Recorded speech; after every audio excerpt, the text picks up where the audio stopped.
मैं तो ऐसे झूठ को जानता हूँ, ये झूठ चल रहा है, मुझे कोई परेशानी नहीं होती। चिंता कांग्रेस जैसी पार्टी जो 125 साल पुरानी है, वो इस जगह पे पहुंच गई तो उसको झूठ के सहारे जीना पड़ रहा है।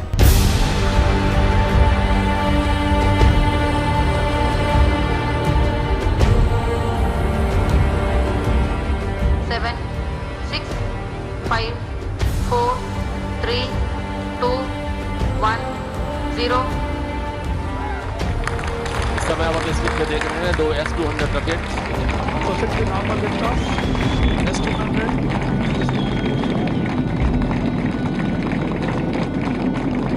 First stage performance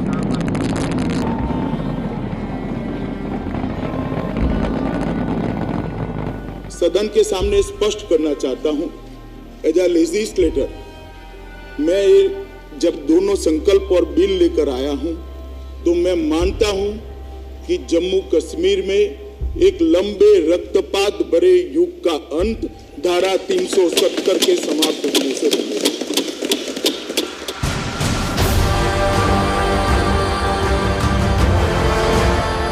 I am not here to pinpoint. I don't take any sides actually. I don't speak for Congress. I don't speak for BJP. I don't speak for Communist Party. I don't speak for AAP. I don't speak for anyone. I am talking about what exactly is happening in the country. A big hello and welcome to the 10th Annual India Leadership Conclave and Indian Affairs Business Leadership Awards 2019. The timing of hosting this historic and iconic conclave titled Opportunities, the $5 trillion mission, Challenges and Opportunities assumes tremendous significance in view of the historic mandate received by the Prime Minister Narendra Modi, virtually decimating the opposition and riding on to take brand India to the global map.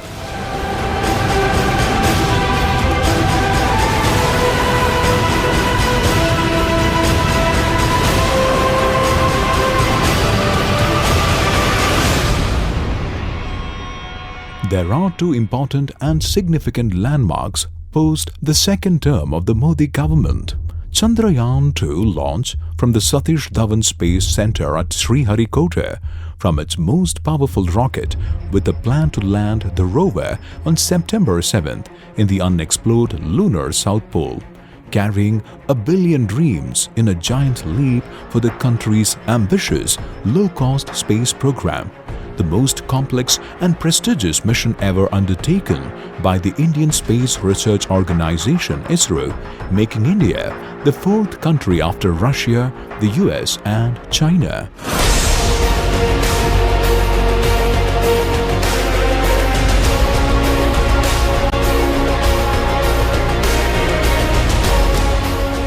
And the second historic moment is that of abolishing the triple talaq. Prime Minister Modi said an archaic and medieval practice has finally been confined to the dustbin of history. Parliament abolishes triple talaq and corrects a historical wrong done to Muslim women. This is a victory of gender justice and will further promote equality in society. This is an occasion to salute the remarkable courage of those Muslim women who have suffered great wrongs just due to the practice of triple talaq. The abolition of triple talaq will contribute to women empowerment and give women the dignity they deserve in our society.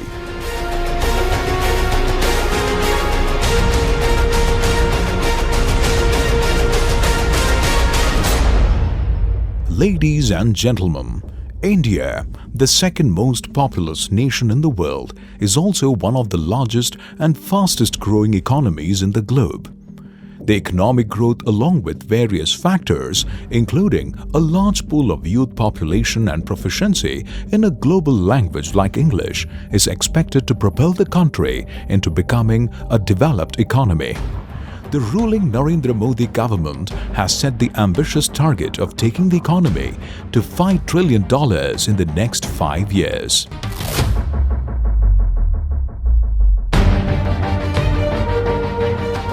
However, India Leadership Conclave believes that despite being one of the largest economies overall in terms of GDP, the nation has not been successful in maintaining the same levels of achievement at the ground level.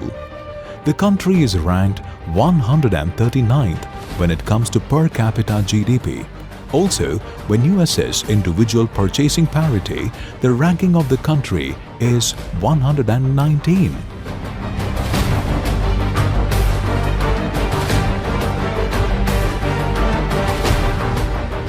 Finance Minister Nirmala Sitharaman, in her budget speech, said in the current fiscal, India's economy will grow to become $3 trillion economy, sixth largest in the world.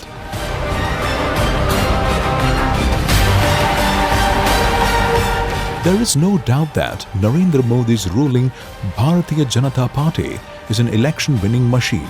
But Indian Affairs feels that its ideology is sharply at odds with economic or social common sense. Results for India's general election released on 23rd May saw a landslide victory for the Bharatiya Janata Party (BJP), which increased its huge parliamentary majority. Narendra Modi and his ruling BJP have swept back to power.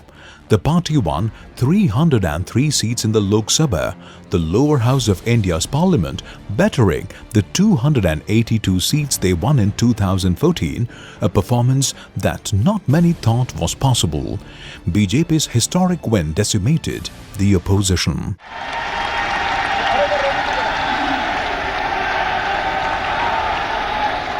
मैं नरेंद्र दामोदर दास मोदी ईश्वर की शपथ लेता हूं कि मैं विधि द्वारा स्थापित भारत के संविधान के प्रति सच्ची श्रद्धा और निष्ठा रखूंगा। India Leadership Conclave, currently in its 10th annual year, is hosting the iconic and historic 10th Annual India Leadership Conclave and Indian Affairs Business Leadership Awards 2019 with the powerful and aptly theme of opportunities, where we intend to do a post-mortem of how the first term of the Modi government has fared and what is in store for Modi 2.0.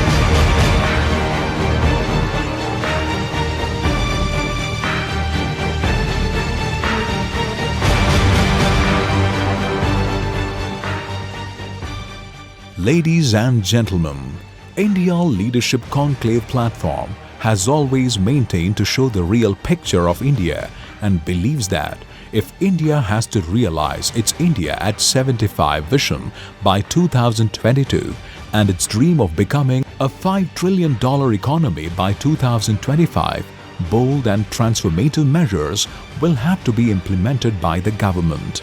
They must be inclusive, and to that effect, this will require a mindset shift that spans policy, projects and partnerships.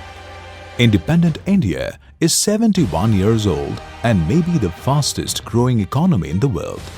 Yet poverty, inequalities and digital divides continue to bedevil the Indian economy. This combined paradox of economic success and deprivation for many makes the study of Indian political economy complex, interesting and consequential. We have reasons to believe that when critical questions are simplistically equated with an anti-government agenda, it requires courage to hold decision makers accountable. Network 7 Media Group don't want to just give you the news. We aim to promote critical thinking, self-reflection and empathy to encourage informed decision-making. We are at a crucial moment for both independent media and fearless reporting. We are committed and will continue to bring you the honest, independent truth on all the important social, political, cultural and economic and liberty topics that really matter. We are fearless. We are independent. We cannot be silenced or intimidated. We believe in absolute freedom, individual liberty and higher standards of journalistic practice.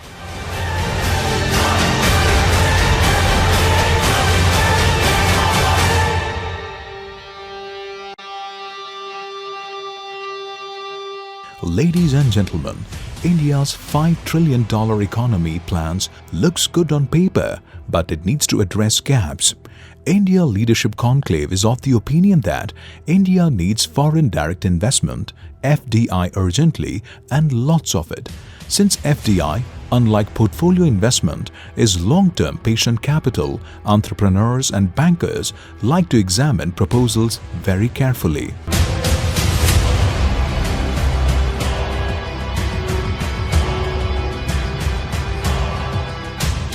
India's record on the dispute resolution front has also proved to be extremely worrying. That is why most investors prefer to insert a clause allowing for international arbitration from a seat outside of India.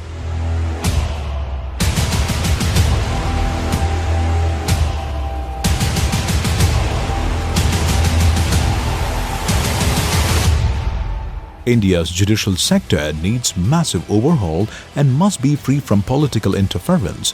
In the past 1 year or so, key criminals have been let off because witnesses were either not traceable or had turned hostile after the case had dragged on for 20 years or so. Moreover, the biggest litigant in India is the government. Even the National Law Commission called it a compulsive litigant, a view ratified by the Supreme Court. India Leadership Conclave believes that to push India to becoming a $5 trillion economy requires investments in human capital, which includes health and education. India falters here as well. Yes, there is a new medical insurance scheme in Ayushman Bharat, but the doctors are missing. There are 76,000 MBBS seats in the country, out of which 40,000 in government colleges and 36,000 in private sector. Out of 36,000 seats, 30,000 seats are in private colleges and the rest, 6,000 seats in deemed universities. The recent announcement by the Health Minister, Harshvardhan, moving the National Medical Commission in Parliament for legislation hopefully will address the key issues, and it indeed is an important legislation to improve medical education in the country.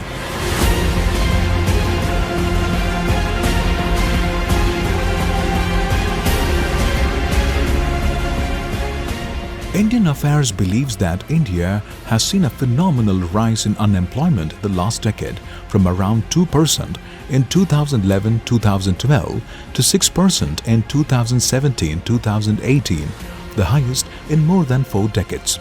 Its capacity to generate formal employment, create access to quality primary education, or provide basic services such as healthcare, housing or access to clean drinking water is decades behind compared to several poorer and smaller countries such as Sri Lanka or even Libya.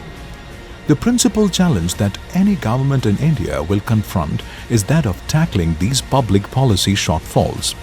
If the last 5 years of BJP rule are any indication, the country has barely begun to make a dent in coping with these hurdles. There is no reason to believe the intent of the government to roll out the reforms process, but India Leadership Conclave has doubts of the successful implementation of these policies and promises made to the people of India in the recently bitterly fought general elections. We have some straightforward questions. Here are the promises made to us when India voted Prime Minister Narendra Modi back to power for the second term. The victory is historic and the mandate too demands what the government had promised. India's GDP growth rate will be 9 to 10% by 2022. The investment rate will increase from 29% in 2017-18 to 36% in 2022-23. Every Indian will have a bank account, life insurance, accident insurance, pension and retirement planning services by 2022. Farmers' incomes will be doubled by 2022. Double from what base, which year, has cleverly never been specified, and incomes will anyway increase with inflation. Let's make no mistake, income is not profit. Provide irrigation to all farms, har khet ko pani, with improved on-farm water use efficiency, more crop per drop. There will be no crop residue burning to reduce air pollution. Every household will have a LPG cylinder. By 2022, Indian Railway safety standards will be such that nobody will ever die. 0 fatalities in a train accident. The Mumbai-Ahmedabad bullet train will be completed by 2022. But Railway Minister Piyush Goyal now says this was never the deadline. It's December 2023. The growth rate of the manufacturing sector will double by 2022 from the base of 7.7% between 2012-13 to 2017-18. Every Indian will have a house by 2022. Every Indian will have a toilet by 2022. Every Indian will have 24/7 electricity supply by 2022. Every Gram Panchayat, not every house, will have broadband internet reaching it by 2022.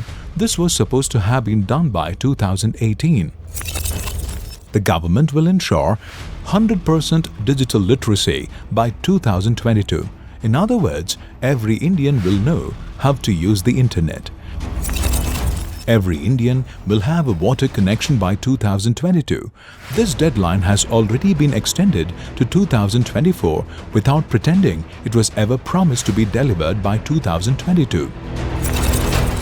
India will be free of malnutrition by 2022. 700 district headquarter hospitals will be turned into medical centers through public-private partnership.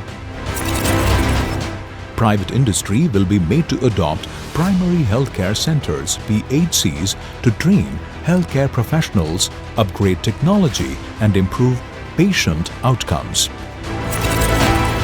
20 medical-free zones (MFZs) will be created to attract medical tourism. 100+ new tourist destinations will be created in underdeveloped areas. Manual scavenging will be eradicated. Proportion of formally skilled labor from the current 5.4% of India's workforce will be increased to at least 15%. 2 to 3 million jobs in the healthcare sector and 40 million jobs through tourism and 5 million new jobs through mines and minerals will be created. All single-use plastic will be banned by 2022. India will have 175 gigawatt of renewable energy capacity by 2022. The current capacity is 80 gigawatt. Reduce imports of oil and gas by 10% by 2022-23. Double the length of national highways NH to 2 lakh km by 2022-23 from the existing 1.22 lakh km.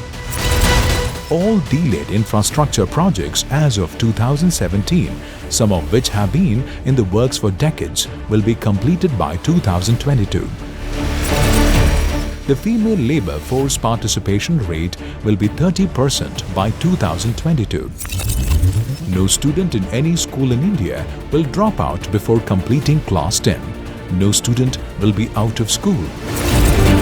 Increase the gross enrollment ratio (GER) in higher education from 25% in 2016-17 to 35% by 2022-23. The above promises must be given a serious look.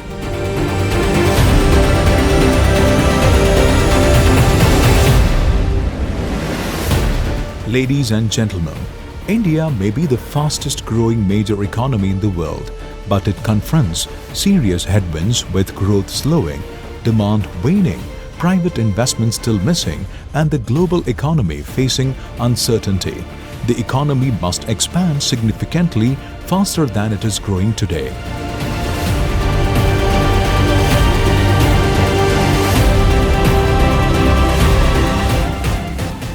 Satya Brahma, Chairman and Editor-in-Chief of Network 7 Media Group, is of the opinion that the government can no longer shy away from enhancing expenditure in education and health. There will be a negative effect on employment if Indian primary school education does not improve in the next 5 years, there will not be sufficient skill.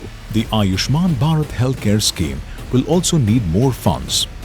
12,000 crore rupees have been allocated to be able to benefit a larger section of the society. In addition, the state governments will have to improve primary health centers.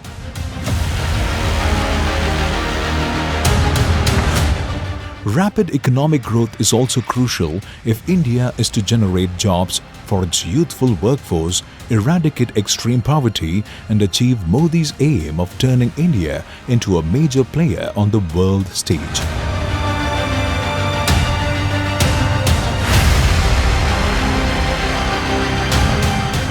India's challenge is an echo of what developing economies around the world are facing as a widening trade war initiated by the United States depresses sentiment and investment. India's state-owned banks are also burdened by the corporate loans gone sour, which has made them more reluctant to lend. The real test of India as a world leader will depend much on our ability to take risk and think out of the box. We need to change our strategy and make bold steps. Political, economic, and strategic dynamics worldwide has thrown fresh challenges. International trade is not a zero-sum game, and there is always complex dynamics at play. Despite Washington's displeasure, it will be business as usual for Indo-Russian defense relations. Indo-Russian defense cooperation, especially in the naval nuclear domain, will continue to prosper irrespective of US concerns. India has opened conversations with over 250 American companies that are exploring a shift in manufacturing operations from China, an effort that has received fresh impetus after the meeting between Prime Minister Narendra Modi and US President Donald Trump. Japanese businesses have steadily increased their presence in India since 2014, and the momentum may pick up over the next few years, aided by the deepening bilateral strategic partnership. Back home, India has embarked upon an ambitious plan to steer India to make the $5 trillion economy by initiating and strengthening plethora of reforms in various key sectors like agriculture, infrastructure, energy. Let's hope that independent India's dream to be a great nation will be fulfilled. Patience is the art of hoping.